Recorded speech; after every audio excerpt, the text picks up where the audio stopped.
পীর বুজুর্গ তারা বড় না নবীরা বড়? কারা বড়? মানুষে বোঝে না, সেই জন্য বলে পীর পয়গম্বর। কথা বলতে গিয়ে বলে পীর পয়গম্বর, মনে হয় যেন পীর আসছে আগে পয়গম্বর আসছে পরে।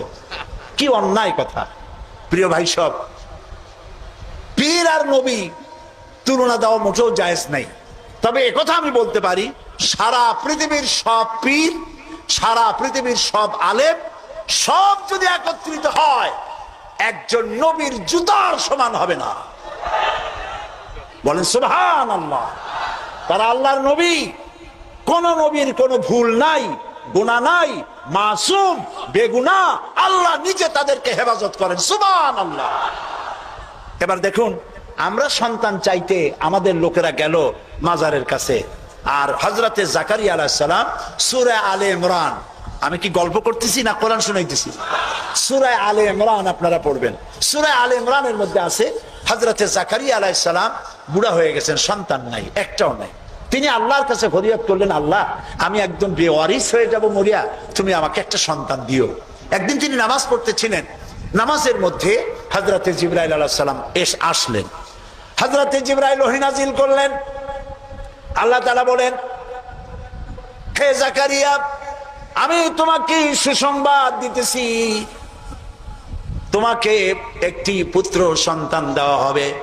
পুত্র সন্তানটি জন্মগ্রহণ করার সঙ্গে সঙ্গে নাম রেখে দিও ইয়াহইয়া। ছেলে হবে, সন্তান হবে, সন্তান হবে ছেলে। আর নাম রেখে দিলেন কে? আল্লাহ নিজেই। হযরতে জাকারিয়া প্রশ্ন করলেন জিবরাইলকে, জিবরাইল, আল্লাহ তো বললেন যে আমারে আল্লাহ ছেলে দিবেন, কিন্তু এই ছেলেটা হবে কেমনে? আমি তো বুড়া, সোজা হয়ে খাড়াইতেও পারি না। আমার বউ হলো বুড়ি, আকিম, বন্ধা, বাজা, জিন্দিগিতে বাচ্চা হয় নাই। আমি বুড়া, বউ বুড়ি, বাচ্চা হবে কেমনে? হযরত জিবরাইল জবাব দেন নাই। জবাব দিয়েছেন কে? মাত্র একটি শব্দ দিয়ে জবাব দিয়েছেন তিনি। আল্লাহ তাআলা বলেছেন, কাযালিক, যেমনি ইচ্ছে করি তেমনি বাচ্চা দেব। সুবহানাল্লাহ বলে। আল্লাহ তাআলা কিছু করতে চাইলে তিনি তো কুন ফায়াকুনের মালিক। দুইটা অক্ষর, কুন, কাফ আর নুন, কুন। আল্লাহ বলেন কুন, দেনান দেয়ার হয়ে যায়। সুবহানাল্লাহ। আল্লাহ তাআলা মানুষ বানাবেন, বাপ মা কিছু দরকার নাই, খালি কতটুকু মাটি হইলি সারলো। পারছে কিনা বানাইতে? বলেন, নাম কি? দাদাও দরকার নাই। আল্লাহ মানুষ বানাবেন, বাপ মা, বাপের দরকার নাই, খালি একটা মেয়ে লোক দরকার। পারছেন না বানাইতে? কে তিনি? ঈসা আলাইহিস সালাম। ফাআলুল লিমা ইউরি, যা খুশি তাই তিনি করতে পারেন। এই আল্লাহরে থুয়ে তোমরা যাও কই? ফাইনা তাযহাবুন, কোথায় যাও? মুসলমানেরা বোঝে না। প্রিয় ভাই সব, আফসোস করে বলি, লোকেরা মাজারে যায়, মাজারে যাইয়া যা করে এই মুসলমানরা, মুসলমানই থাকে না। আমার নিজের চোখে দেখা চট্টগ্রামে বাইজিদ বোস্তামির মাজার তারা বলে, কিন্তু ইতিহাস বলে না যে ওখানে ওনার কবর আছে। উনি ওখানে আসছিলেন একবার, এটা ইতিহাসে পাওয়া যায়। তো একটা পুকুর আছে, আমি একবার গেলাম, এত লোক যায় কি দেখি, গিয়া দেখি একটা পুকুর। সেই পুকুরের মধ্যে বিরাট বিরাট কচ্ছপ, বোধ হয় ওর 4টা কচ্ছপ এই মঞ্চে ধরবে না, এত বড় বড় কচ্ছপ, গায়ে সেদলা পড়ে গেছে। মুসলমান, মাথায় টুপি, মুখে দাড়ি, গরুর কলিজা, খাসির কলিজা নিয়ে গেছে, কাঁচা কাঁচা কচ্ছমরে খাওয়ায়, আর কচ্ছমের পায়ে হাত দিয়ে চুমা খায়। নাউযু বিল্লাহি মিন যালিক। বুজুর্গ কচ্ছম, মুসলমানে কদমুচি করে কচ্ছমের।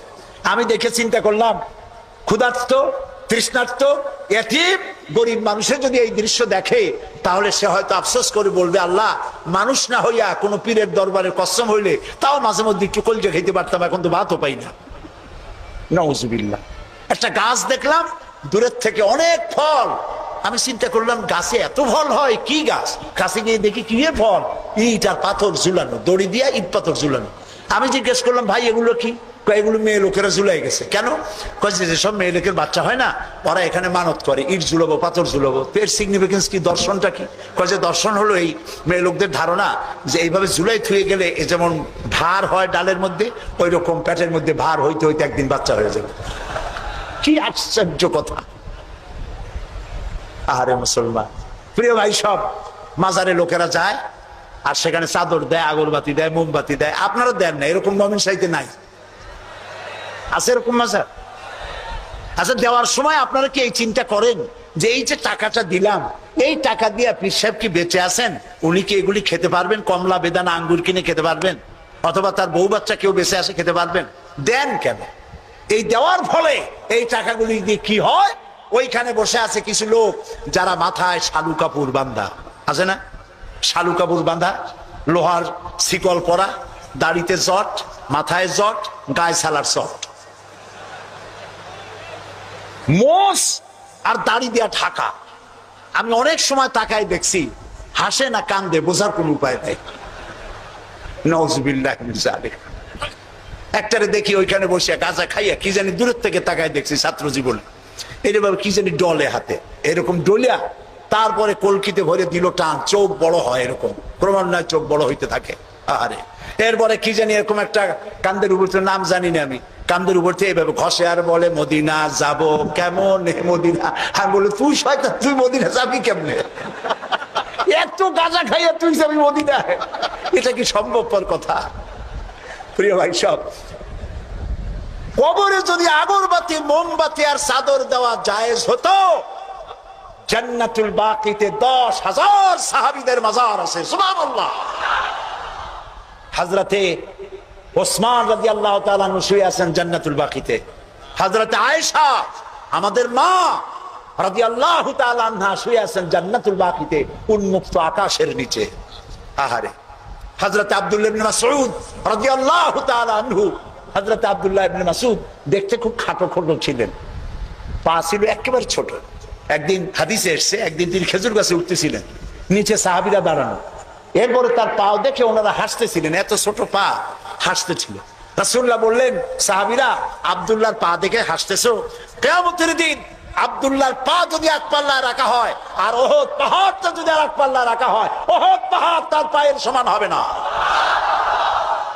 এই হযরতে আব্দুল্লাহ ইবনে মাসউদ রাদিয়াল্লাহু তাআলা আনহু শুয়ে আছেন জান্নাতুল বাকিতে, চাদর নাই, আগরবাতি নাই, মোমবাতি নাই, কিচ্ছু নাই। রাসূলুল্লাহ বলেছেন জান্নাতুল বাকিতে, বাকি থেকে কিয়ামতের দিন 70,000 আহলে বাকি চাঁদের মতো চেহারা নিয়ে বিনা হিসাবে আল্লাহর জান্নাতে চলে যাবে। ওইখানে চাদর নাই, আর আমরা আমাদের দেশের পীর সাহেবদের মাজারে চাদর দিয়ে, আগরবাতি দিয়ে, মোমবাতি দিয়ে সর্বনাশ করছি। প্রিয় ভাই সব, এটি শিরক, এটা জীবনেও আমরা আর করব না। রাজি আছেন? রাজি আছেন? কারা কারা রাজি? 2 হাত উঁচু করে দেখা। আলহামদুলিল্লাহ বলি, হাত নামান, বলি আলহামদুলিল্লাহ, জোরে বলেন আলহামদুলিল্লাহ। প্রিয় ভাই সব, কি বলবো, কত কথা বলবো। তানহামা দাগ দাগ শোধ, পম্বা কুজা কুজা নেহাম, সারা অঙ্গে ব্যথা, ঔষধ দেব কোথা, ইঞ্জেকশন দেওয়ার জায়গাও নাই, সব নষ্ট করে ফেলাইছি। কিছু পীর বাইর হয়েছে, কেউ বলে তিনি নাকি সুফি সম্রাট, শুনছেন না? না, সুফি সম্রাট বলেন, নাউজুবিল্লাহ। এমন সব আকীদা, এমন সব কথাবার্তা প্রচার করা হয় যাতে ঈমান নষ্ট হয়ে যায়। কি মারাত্মক কথা তিনি বলেছেন! তিনি বলেছেন তিনি নাকি স্বপ্নে দেখতেছেন রাসূলুল্লাহ বিবস্ত্র অবস্থায় ময়লার স্তূপে পড়ে আছেন, আর উনি হাত দিয়েছেন, আর অমনি কাপড় চোপড় পরা অবস্থায় তিনি বেঁচে উঠছেন।